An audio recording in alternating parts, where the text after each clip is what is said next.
All right. Okay.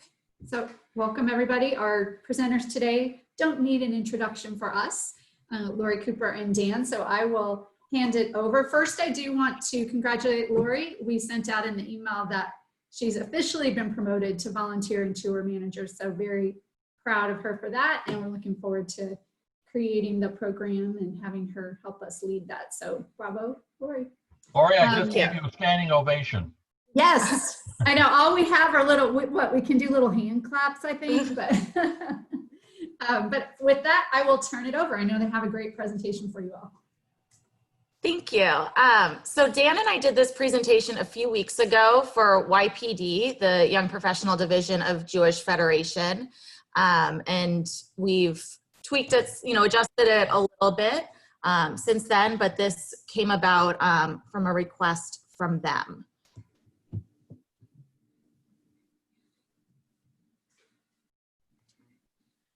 So certain images in this presentation might be offensive or elicit a range of reactions. And we're going to encourage your participation as we discuss these challenging issues.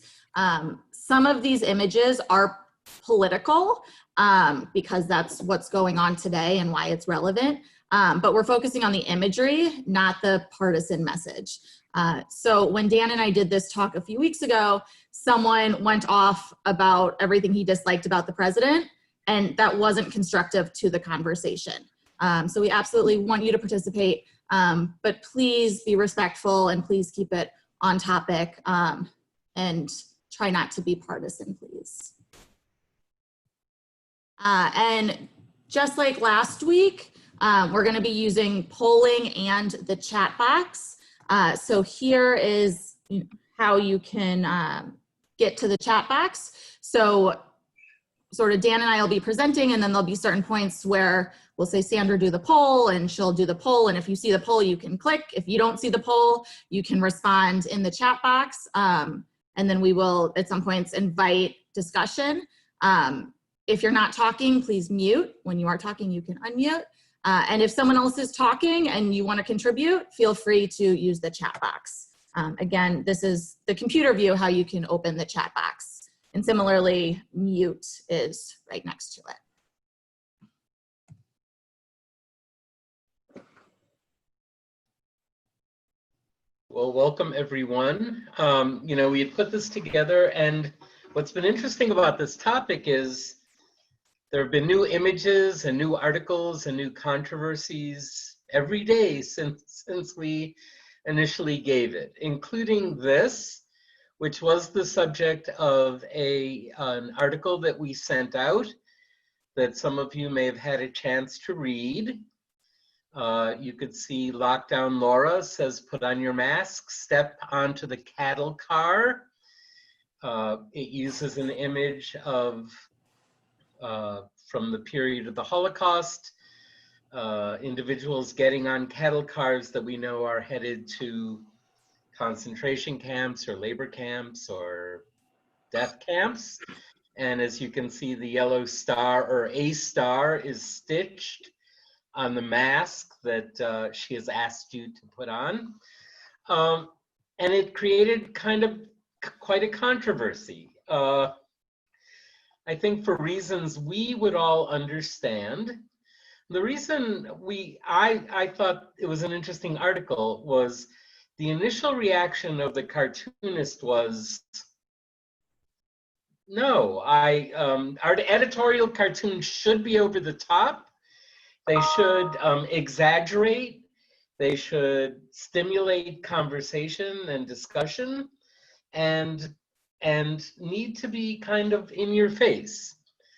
On the other hand, after speaking to members of the Jewish community and several other people, the editorial cartoonist apologized and took it down, acknowledging how hurtful it was and implying also going too far and being inappropriate. So you had someone do this, you had someone try to justify it, then you had someone turn around and apologize. A little side issue that I talked about with Lory. People keep doing really outrageous things and saying outrageous things and texting outrageous things, and then they apologize. And you kind of wonder in some cases, how could you not have known that this was offensive?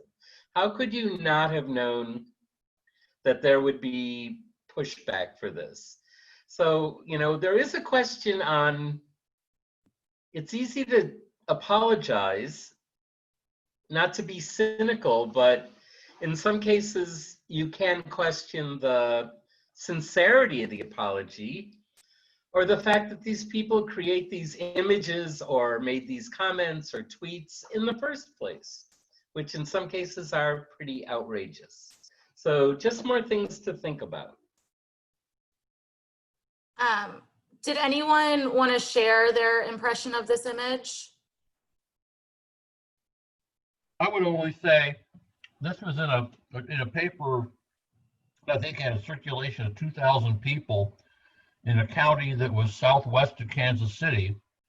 Perhaps it would be, you know, comparable to a small rural county in Missouri. You wouldn't see this in, you know, let's say the Kirkwood Webster Times or anything like that.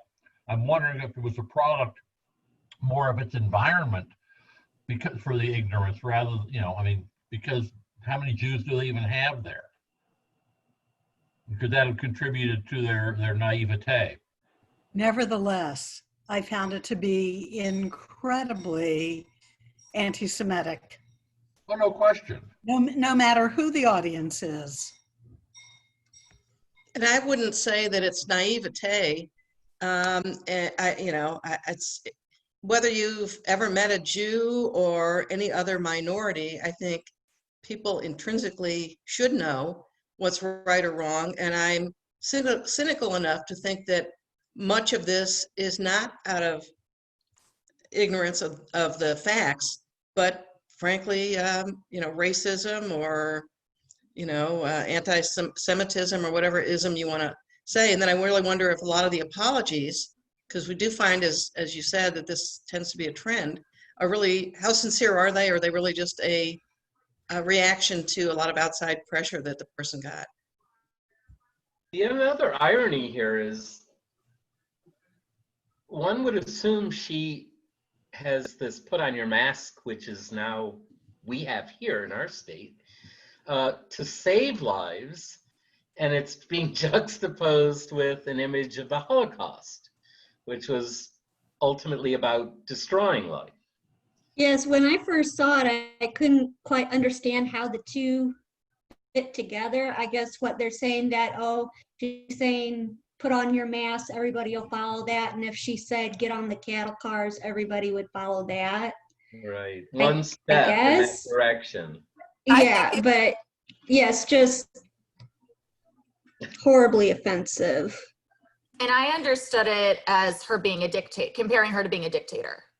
And that's what I saw. I saw it as a hit on the governor, and saying she's as bad as Hitler was.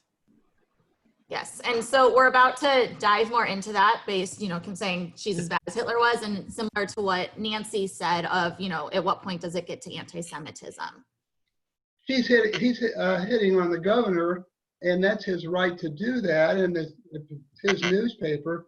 But I just think it's historically ignorant, because if it's trying to portray the person who's ordering these victims onto the trains as a Jew wearing a Star of David on the most convenient place to put it, which would be a mask, and of course she's wearing a mask.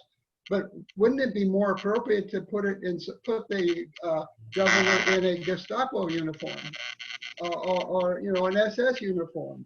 Because Jews weren't the ones who were ordering people on the trains for the most part, and maybe unless they were forced to help out like a capo. Right, or maybe a swastika on the mask. Oh, definitely a swastika. Yeah, a swastika, Yeah. certainly. The Star of David has no place there. Right. Yeah, it is out of place. I totally agree. They're just trying to equate it with the Holocaust. very They're poorly. using the star. You're right, a swastika would have been more appropriate for their point. Hey, Dan. Yeah. The people that don't believe in wearing a mask, you know, it's become a political statement. So they're minimizing and watering down the Holocaust, which is terrible. And that's why, you know, I see it as anti-Semitic. But at the same token, they're saying, hey, if you let the government tell you you have to wear a mask, this is what can happen to you. You can eventually end up in cattle cars. So I Right. think this was, in our climate that we're in, you know, it was a scare tactic. If you abide by what the government says you have to do, this is what can happen. Who knows what they'll ask or in order later. Yeah. It's also playing into the whole Jewish conspiracy theory that Which the we Jews will are, get to. Yeah. the Jews are behind all this. Right. We'll get to that. All right, I'm going to go on to the next slide because we do have quite a few interesting images to discuss that I know everyone's going to enjoy engaging in. So the idea of this talk came about because there were images like this. These are from the Back to Work rallies in Illinois. Heil Pritzker, Arbeit Macht Frei, JB. So we're going to come back to these. Similarly, this is a screenshot from one of my friends. I, cut her out, who had to, for keeping it anonymous, but comparing police brutality, saying, y'all know Nazis followed orders too, right? So we're going to discuss if this is an appropriate comparison or not. So according to Merriam-Webster, the definition of an analogy is a comparison of two otherwise unlike things based on resemblance of a particular aspect. It's typically for the purpose of explanation or clarification, and it doesn't mean that you say things are the same, just that they have similar aspects. Mm-hmm.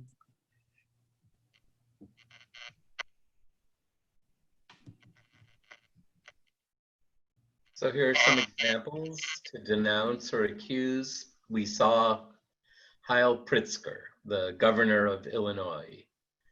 Or again, to warn, you all know Nazis followed orders too, right? Alluding to the Nuremberg statement that when perpetrators said, I was only following orders, that ceased to be a valid defense.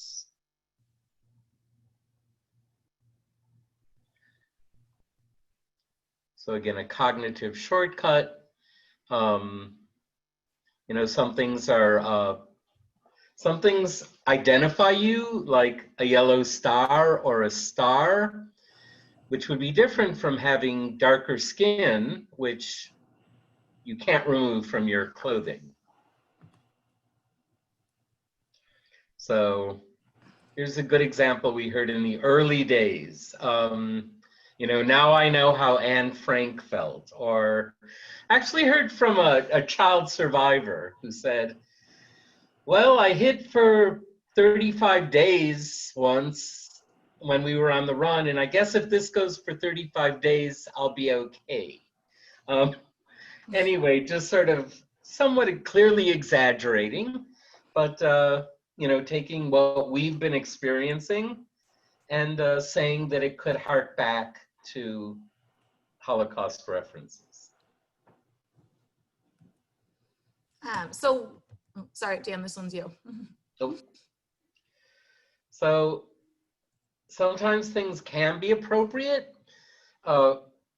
There's a lot of discussion on comparison. And let me say from the beginning, if you compare something, you're not necessarily equating it. You're just seeing the similarities and the differences.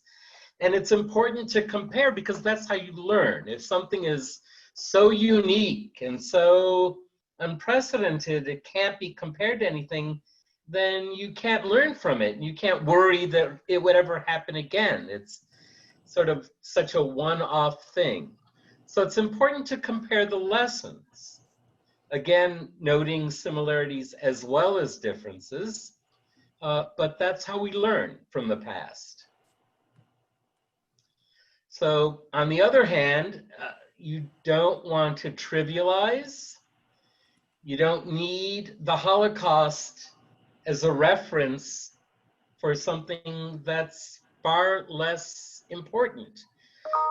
You don't want to just make superficial comparisons, or in some cases, things that really are not comparable. So, you know, to say you should never compare is too extreme, I would say, but they should be thoughtful comparisons, comparisons that do make sense and are appropriate. So what Holocaust analogies are appropriate? So like Dan said, the lessons. So the lessons of propaganda from the Holocaust, how the Nazis swayed public opinion, and the use of propaganda today are appropriate comparisons. Scapegoating, just how that happened during the Holocaust, and issues today where the majority group scapegoats another group. And issues with stereotyping and discrimination is appropriate. Inappropriate, calling someone who is strict a Nazi or Gestapo, or calling a politician you don't like Hitler, trivializes the evil that those people did. And similarly, animal rights advocates saying the meat industry is like the Holocaust on your plate. Animals aren't people. So it trivializes the people who perished.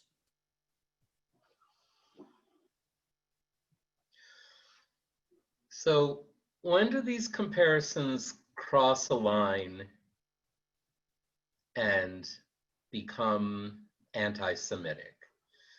We see some examples here. Jews as spreaders of disease, Jews as vermin, something that continues to crop up. Jews somehow, if they didn't start this virus, which we blame on the Chinese, we encourage the spread because then we will profit from financially, always financially, from the vaccine. Or looking at communities like the Orthodox community or other religious communities and looking at certain individual examples, but then broadening that to say they really are responsible for the spread of COVID-19, or some group of people is completely ignoring the guidelines, etc. And then we do see in that context a misuse of Nazi imagery, bringing in of issues related to Israel and Zionism into the picture. There was one example fairly early on, and this was not related to the virus, but to George Floyd, that said that the police, especially doing the knee on the neck gesture, learned that by training in Israel, that is a technique frequently used by the IDF, which is just frankly not true. So it was it's clearly a stretch, but it shows how even in a situation where you would never see that kind of comparison, you could certainly find things to say negatively about the police, but somehow to blame it on training in Israel is maybe a step too far. And you do see the examples of comparing Zionism to a virus and the other images that you see here. All right, so now your turn to discuss more. We are going to start with this image that we had at the beginning. Sandra, will you put the poll up, please? So if you can see the poll, mark if you think this analogy is appropriate, inappropriate because it's over the top, inappropriate because it's anti-Semitic, or inappropriate for a different reason. If you have a different reason, please write it in the chat. And if the poll is not working for you, feel free to write that in the chat, your response.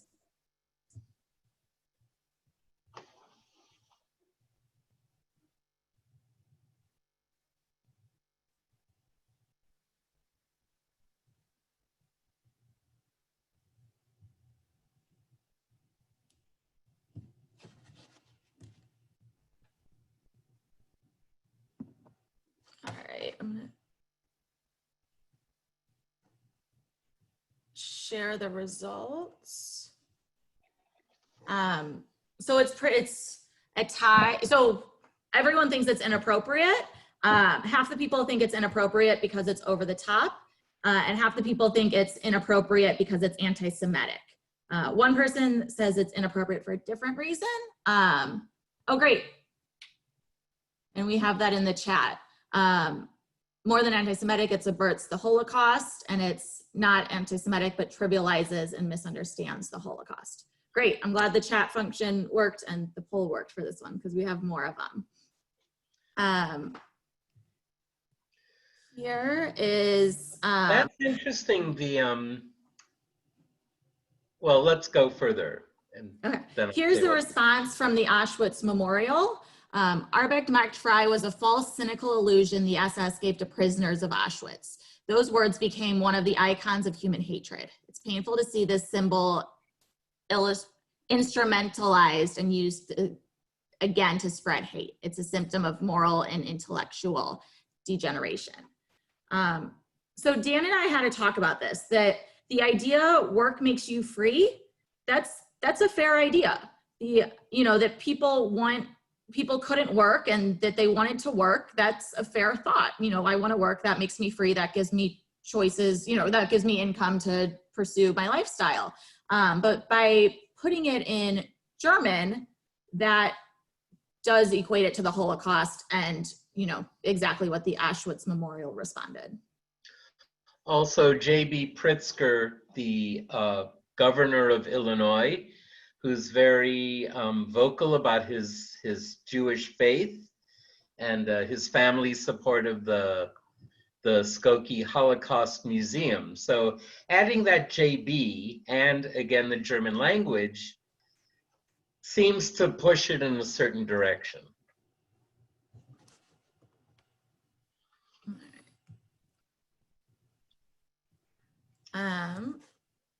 Sandra, can you do the next poll, please? So again, with these, we want to know your initial thoughts, and then we'll give you some background. So is this appropriate, inappropriate because it's over the top, inappropriate because it's anti-Semitic, or inappropriate for a different reason?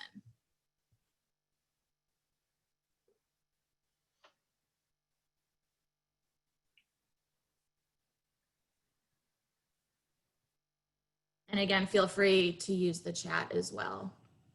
Okay.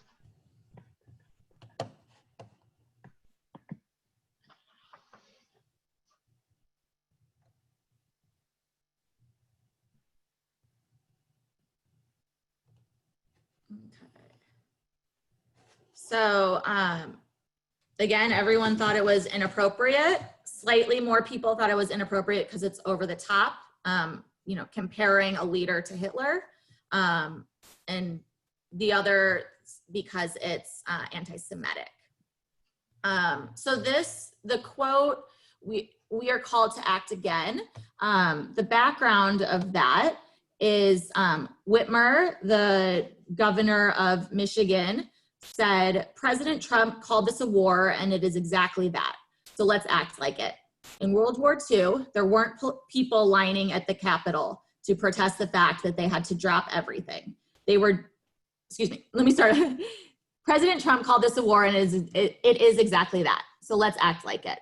In World War II, there weren't people lining up at the Capitol to protest the fact that they had to drop everything they were doing and build planes or tanks or ration food. They rolled up their sleeves and they got to work. We are called to act again. So that was her quote. And then this protester changed the meaning of her words.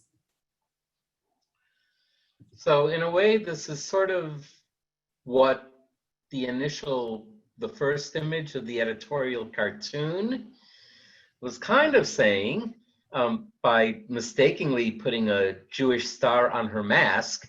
Here, they're much more direct, that what she is doing is similar to Hitler, giving her the Hitler mustache, the Hitler salute, the swastika, and saying that this order of restriction and distancing and not opening, which was the primary concern of keeping businesses closed was comparable to Hitler and the Nazi regime.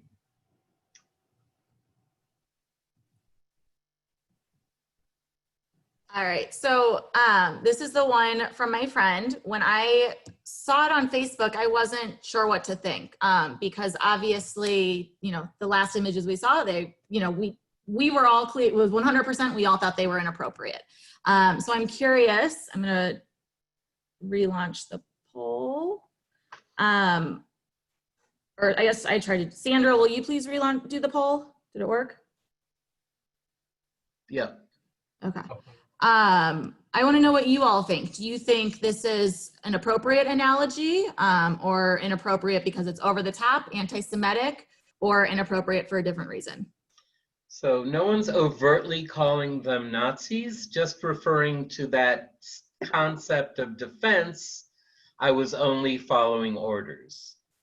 And this is the incident where the man in his 70s was pushed to the ground and kind of left there.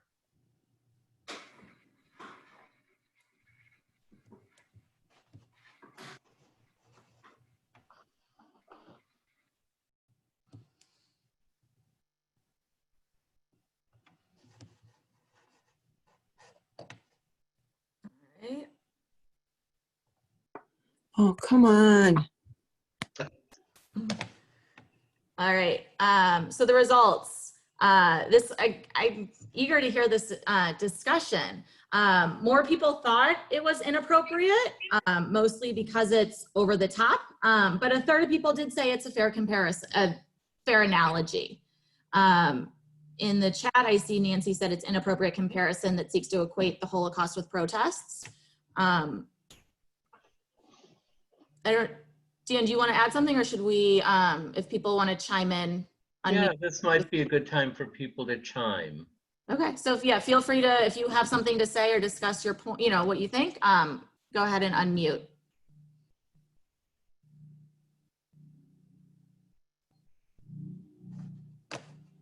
I don't know. I think this is an appropriate analogy because they are doing exactly what the German soldiers said they were doing, following the orders. And they're taking it to another level, pushing this old man down. They injured him severely, and they didn't even stop to let anyone help. So I don't know. It seems appropriate to me. You know, though it's a totally different tack, in the Vietnam War, some of our soldiers were told that they were just following orders when they absolutely killed everybody in villages. So it's not just about the Holocaust. There's a lot of things about people following orders. When they said at Nuremberg that the excuse or justification was, I was only following orders. At Nuremberg, that they said that would never be an excuse again for war crime or related issues. So they did want that lesson to reverberate beyond the perpetrators of the Holocaust. I guess I didn't find this as offensive as some of the others because it's just talking about Nazis, not the Holocaust. And the Nazis did the whole political order that was imposed went beyond the anti-Semitism. And I didn't find it as offensive or inappropriate. And I thought it is so used. Following orders is used very frequently for these kinds of behavior, invoking Nazis. Yeah, I'm changing my my vote to appropriate. I think I want to hear your original thought and then the thought that changed, because that was going to be my next question. Has this discussion led anyone to change what they thought? Well, just because I think that the following the orders is what it's visualizing and what it proclaims. Yeah, I mean, I didn't think about it in that way at first, and just from the discussion, made that decision. I think there's a risk in seeing every time that there is a police violence or to equate it to the Holocaust and the Nazi era. Not that this is not sound judgment. It's terrible judgment that happened here. But I don't think there's any allusion to the Nazis just because these people seem to be following orders. So I think we're stretching to make it fit. I think we are somewhat tainted as docents and knowledgeable people, supposedly, of this and that. Whenever we see any term Nazi or that could possibly, we automatically react, at least I do, that I am on a defensive position first before trying to understand it. And I changed my vote on that basis. My first impression was it's got to be bad because it says Nazi. But when you think about it and hearing this discussion, I have to agree. I feel like it's what Dan said at the beginning, defining the terms of analogy, that it doesn't always mean it's equal. It doesn't always equate. So, but you have to be able to compare things to learn lessons. And I feel like one of the lessons of the Holocaust is about saying you're following orders. And I think that's very appropriate in what's going on now. In addition, in this picture, there's also the heading underneath about the 57 officers who resigned to support the ones who were suspended, which is in effect even more of them saying, yes, they were following orders and that was a good thing to do. We've got to be able to make a distinction when following orders is not appropriate. Okay, so I have a Something? question. There you go. I have a question. I guess my screen was going in and out, so I must have missed some of this. So I'm familiar with the situation. Okay, I see the picture, but what I don't understand is, did this man that got pushed down, did he say to the officers, the Nazis followed orders too? No, this is from Facebook. This is one of my friends who posts a lot and puts her opinion in there. So it was my friend who made the comparison. So she made the comparison. Mm-hmm. Okay. And so did the officers? All right, I'm going to say something here. But the officers did say they were acted on orders. Okay. They were acting on orders to do what? They were following the guidelines of, staying in the line and not breaking the line. The first one the guy was in the way and they kept going and knocked him down. And then the next line behind him kept going because they had to hold the line, and that, however many people back was the officer or the ambulance or whomever that was going to help him. Okay. All right. I understand. Okay. I understand a little bit more here. All right, I'm going to just say something out here. I don't like when police officers are compared to Nazis in general. I think what these particular officers did was very obviously very wrong. And I'm not so sure they may have said they were following orders, but I'm not so sure that that's true. But in any event, I still think that this is inappropriate. I still think this is inappropriate because I just don't think, I just don't think that anytime somebody in authority does something that we don't like, that we accuse them of being Nazis because they're following orders. Okay? So yeah, I think it's just it's a very slippery slope when you start comparing anyone to Hitler or SS or Nazis. It's just a slippery slope. Nevertheless, I don't know why we couldn't just go with what these guys did was really wrong. They should be, prosecuted for it, et cetera, lose their jobs, blah, blah, blah, blah, blah, blah, blah, blah. But I stopped short of calling them Nazis. I think you bring up a really great point, and I would go back to when Jessica spoke with us about media literacy and thinking about who wrote the story, who wrote the post, what was their motivation, why would they use the word Nazi versus not, and so really just like digging to that next level of all the motivation around the story. And I think that was a great point. Were they following orders? Was it a process? What were the consequences? There's just always a lot more questions you can ask. And I think you're making a great point with this, Lory and Dan, that, we quickly make an analogy, and there's always a lot more to the story on both sides. So this is a fantastic example. Really. And I'm just kind of curious if there were any comparisons like this that came out of the Hong Kong protests. I'm just curious. I can't answer. I'm sure if we looked, we could probably find some. That would be my guess. I want to go back to just the term following orders. Whether you compare it to the Nazis or not, I think we have got to break through that concept that following orders is necessarily a good thing. It's not. There are times where it is not appropriate to follow orders.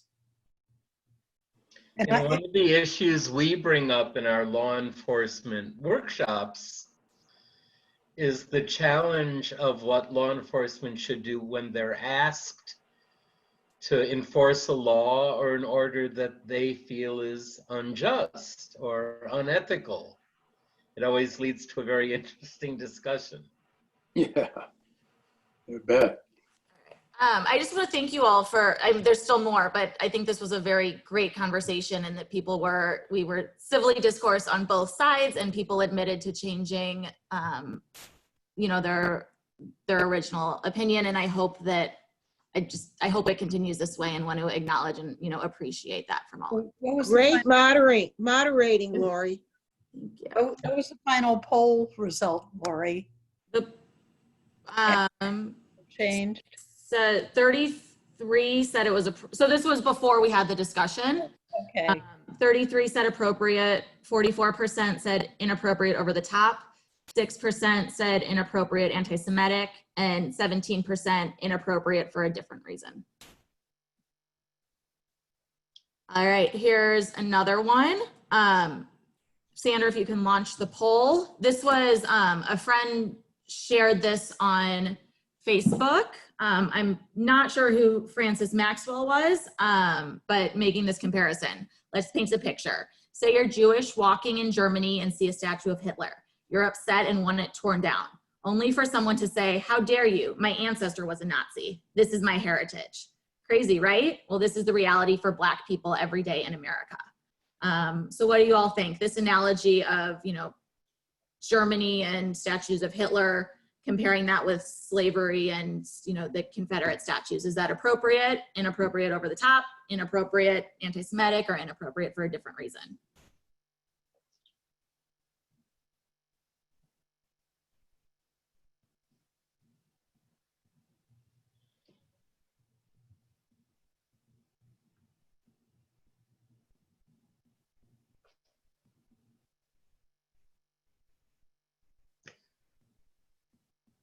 Lory, you're specifically saying, you're talking about Confederate statues, is that correct? Yes. Okay. Yes. Okay. Oh. Then wait a minute.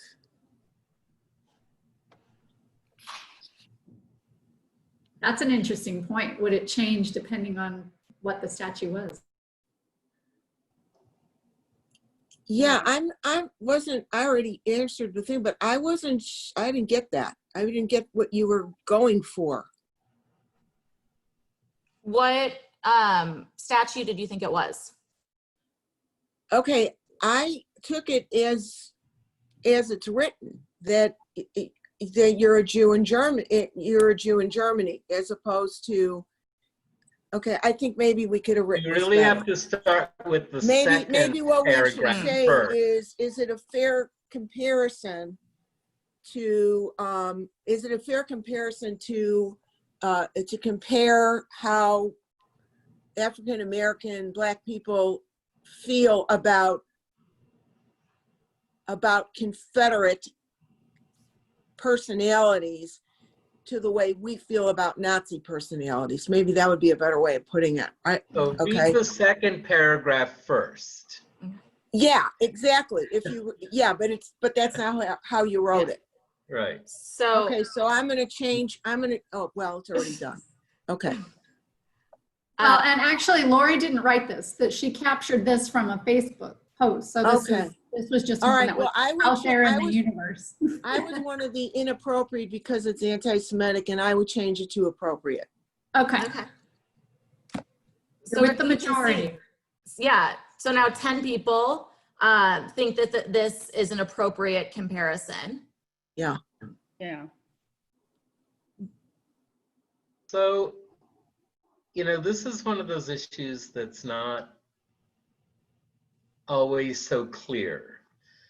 There certainly are examples of statues that we understand why people find offensive, but there are always voices that say, don't tear it down, contextualize it, learn from it. Maybe there should be educational material around it. Maybe it should, and we're talking in this case about removing statues, not necessarily pulling them down and throwing them in the river. More like removing them because they're found to be offensive. Does it obliterate history? Could they be shown again in a different context where the lessons would be? And you can make a pretty strong argument for that until you use, for many people, the first paragraph here. Well, in Germany, the Nazi period is part of their history, and their ancestors' grandfather may have been in the Wehrmacht. So why remove statues that glorify the Nazi period? And I think we'd all agree you shouldn't do that. But how do you take that analogy? How does that analogy work? Isn't an appropriate analogy? I think for me, there's a difference, but you have to ask yourself, what is the purpose of putting up a statue to anybody? And to me, it's to, honor them. To me, it's a sign of respect and so forth. So I think there's a difference, at least for me, in removing a statue versus like trying to rewrite or obliterate history. I just don't think they should be honored and glorified and shown that kind of respect. We certainly should learn about the history. I just don't think statues aren't put up for educational reasons. So I just think that's why. I think a better analogy than using a Jew walking in Germany and seeing a statue of Hitler is us walking in Forest Park and seeing a statue of Louis IX and comparing that to how a Black person might feel about a Confederate general. Okay. Well, I definitely hear you about Louis. However, unfortunately, I don't think it compares. And the reason I don't think it compares is because I would venture to say that, and this is really going out on a limb, but I think I'm right. I would venture to say the majority of Jewish people, not just the ones living here, but in general, in today's world, American Jews are so acculturated that they don't know the history of Louis in terms of the Jews. I don't think they're aware of the history. Whereas for African Americans that live here in the United States, they are very aware of the Confederate history and the history of the Civil War and slavery and so on and so forth. So I'm not sure that, I hear where you're going, okay? So, And Barbara, I let's come like back to to you. point that out, but I don't think it's, okay, but I do think that this is a fair comparison in that it's understandable and it helps put things into context. And Dan, even though, you know, it's part of American history and so forth, when you go back and you find out when these statues were put up, who put them up and why they put them up, and the reason they put them up basically, you know, Southerners put them up basically was to rewrite history and to put a gloss on the Confederacy. You and know, it was an intimidation tactic too. Yeah, I mean, there was all kinds of reasons, negative reasons for doing this, but I think it's really important to note that these statues did not go up during the Civil War or right after the Civil War. No, These later. people right after the Civil War were considered and branded as traitors to this country. And Barbara, so it's different. Barbara, listen, I think that most Jews understand the medieval history just as most Muslims understand medieval history and the role that Louis IX and the Crusades played in the destruction of both Jewish and Muslim societies. If we don't know, if we're ignorant, shame on us. But that's not a reason for tolerating this statue erected to this monstrous man. No, I'm not saying that. What I'm saying is that I think that this example of talking about a Jew walking in Germany in terms of Black people seeing these Confederate statues is much more understandable to not just the Jews in this country, but to everyone in this country. Okay. I don't know if anybody saw during all the protesting about the Louis IX statue, there was a man, because it was on TV, obviously an Orthodox Jewish man by the way he was dressed, holding, and I don't remember if it was a Bible, a prayer book or a Torah, who said, I don't want this statue torn down of Louis IX. I want everyone to know we are still here. We have survived in spite of him.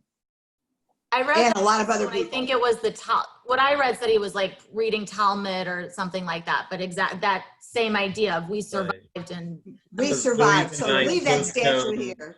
Louis IX was known for book burning, especially of the Talmud. So it's interesting that a group from Hillel used to go every year on the Tisha B'Av, the 9th day of Av, a day of mourning, and they would read Lamentations at the statue on Art Hill because of the horrors of the Crusades, etc. Right.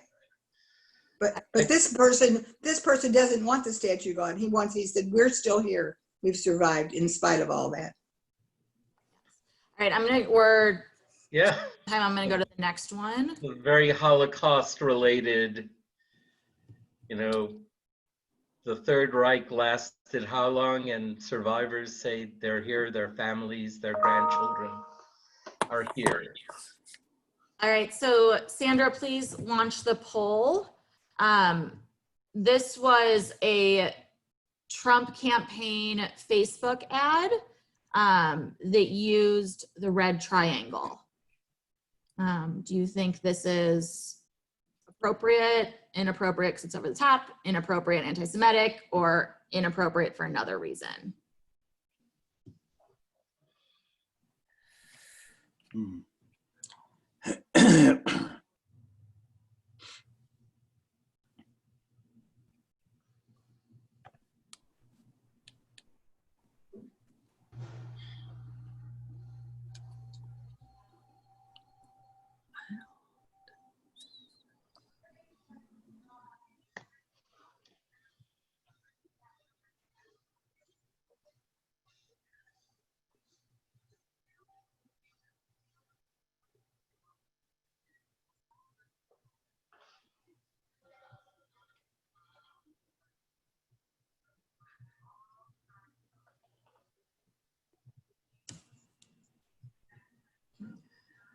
we're at 65%. Is that everybody who wants to vote? Oh, there we go, a couple more.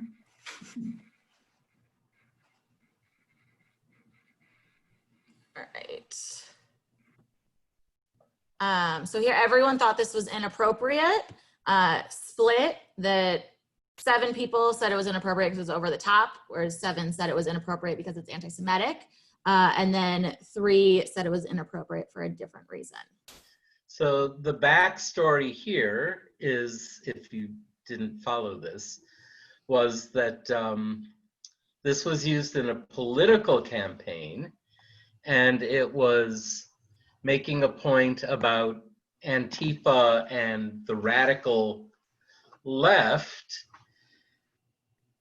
but it used the red triangle, which those of you that are docents, I would think, would recognize as the sign in the camps for political prisoners.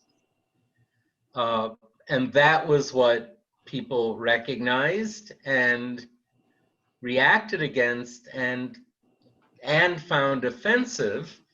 The campaign initially said they felt there were similar symbols that were used by anarchists, but that's not really the case. So we're left with this image.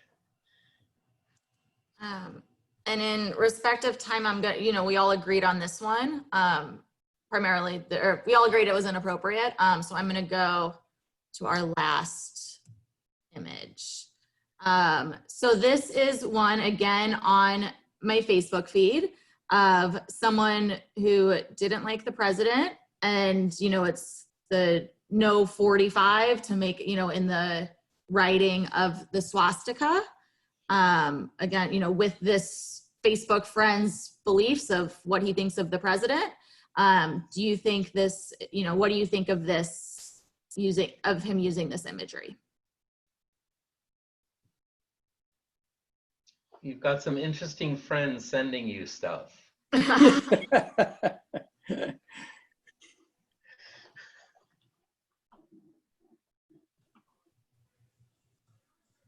I mean, that's one thing that's so, engaging about this talk is that how relevant it is that, half of these images I just got off my Facebook feed. Right, we're all flooded with these all day long, absolutely, in every topic, right? Far too many examples to choose from.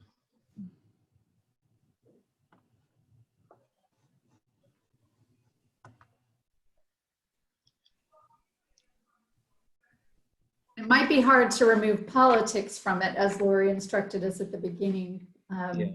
But I think that is an important thing as a docent in particular, what's the analogy, the imagery, right?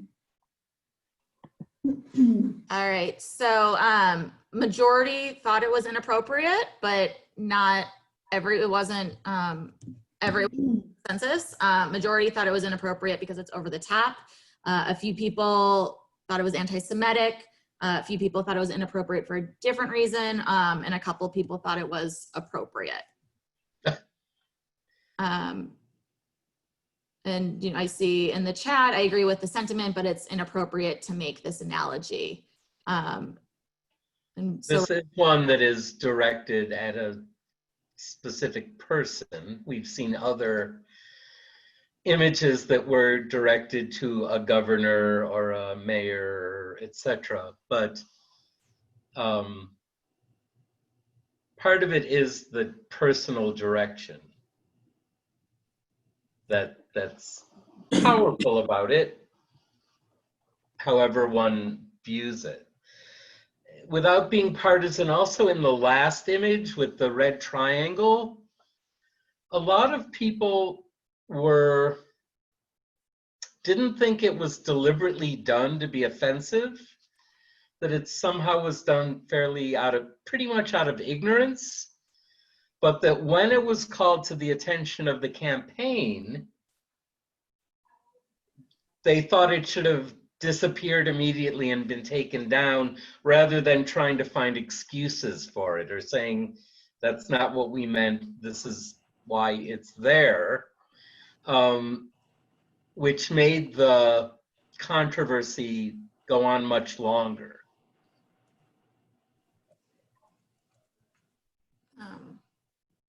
I personally believe this one is inappropriate because, you know, just like we said, one is, you know, on one of the earlier slides about making references to the Holocaust, this one is comparing the president to Hitler. And in our definition, that's an unfair comparison. If not Hitler, then a Nazi insignia.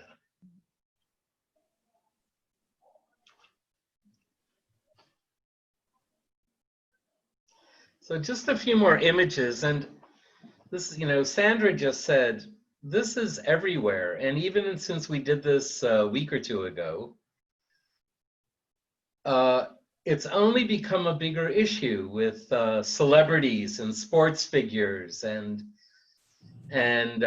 show business people who are saying really outrageous things, often following that with an apology, but the initial things they're saying are frequent and pretty horrible. So here you see a caricature of a Jew with the image of the world, but the head of the coronavirus as the Trojan horse, the way the Jewish figure can sneak through the walls and take control. And then one of the oldest images of, not really one of the oldest, since anti-Semitism goes back many, many centuries. But one of the strongest, the equation with Rothschild, Jews as bankers, here making that point I mentioned earlier, that whether we started the virus or not, we're the ones, Jews, that are going to benefit from it financially by controlling the cure, etc. Again, these are from a couple of weeks ago, but they're examples from yesterday that we could use, which, you know, someone said when you're involved at the museum, you have a special connection and your antenna go up whenever these things are mentioned. So I have to say, personally, my reaction is, you know, I'm overreacting because I see so much of this. But I have to say, in the last couple of weeks, it's a tremendous amount and is starting to get very concerning that, as always, we need to be paying attention and speaking up rather than just seeing it as a fringe group or, you know, inconsequential. I wonder who, if there's any sense of who's promulgating, who's creating a lot of these images and posts, because, you know, we're focused on the anti-Semitic ones, or what many of us perceive to be anti-Semitic ones. But with all the Black Lives Matter protests in the last however long they've been going on, I'm guessing that there are many groups out there that are doing posts and cartoons that are very offensive to Black people. And I wonder if these are all coming from the same kinds of groups. I'm not trying to equate the two things, but I get the sense there are a lot of very angry white people out there, and also some of them tend to be very right-wing. And I just wonder if there is some overlap in these groups or feelings. But just to balance that with the left wing, and within some of the, it's true. Okay. because of intersectionality, the equation of right, Israel and anti-Semitic tropes in that way as well. Right. But I'm sorry, go ahead. I think it should be mentioned in that regard that the Black Lives Matter organization has often used in their manifestos and talks, and Farrakhan using the Rothschild image of Jews controlling the banking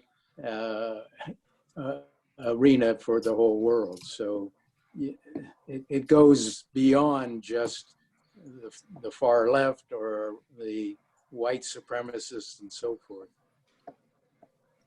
I was just going to address what Dan said about the sheer volume of these, is that it's easier than ever to do this, right? You can create an image, a post, you can manipulate an image, you can have it online in a second or 2 seconds. It's not difficult. So I think that contributes to it. And people have way too much time on their hands right now too. And you don't have to identify yourself. You can do it all anonymously, right? Or with a false identity. So I think that contributes to it all as well. And the fact that you can disseminate it around the world in, as Sandra said, seconds. Yeah, it's a very different, the tactic is much easier and has more impact than, say, in the past when there were just print sources that you waited to see once a day or once a month or something like that.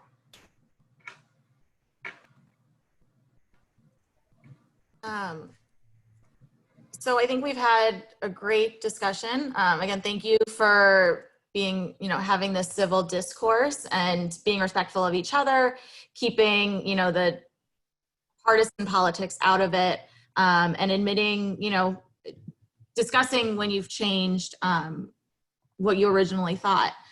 So we're open if you have any additional questions or comments or, any images you want to discuss further, you wanted to say something else about, I can scoot back in the slideshow.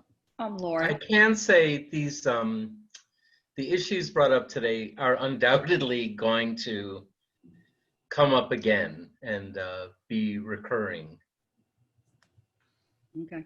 Lory, Dan, this was a great discussion. It was very relevant and it was wonderful. But what about reparations? There's a lot of discussion now that that African Americans want reparations just like the Jews got from the Holocaust. Do you have any comments on that particular issue? I do, but it's a longer conversation. Okay.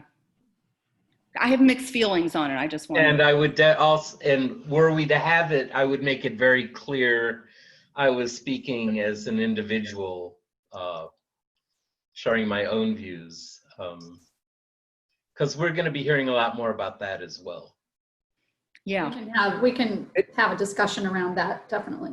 It would be an interesting discussion to see how everyone feels if the people who run the social media should have some sort of way of eliminating obvious examples of what we've been talking about, or do you go with freedom of speech?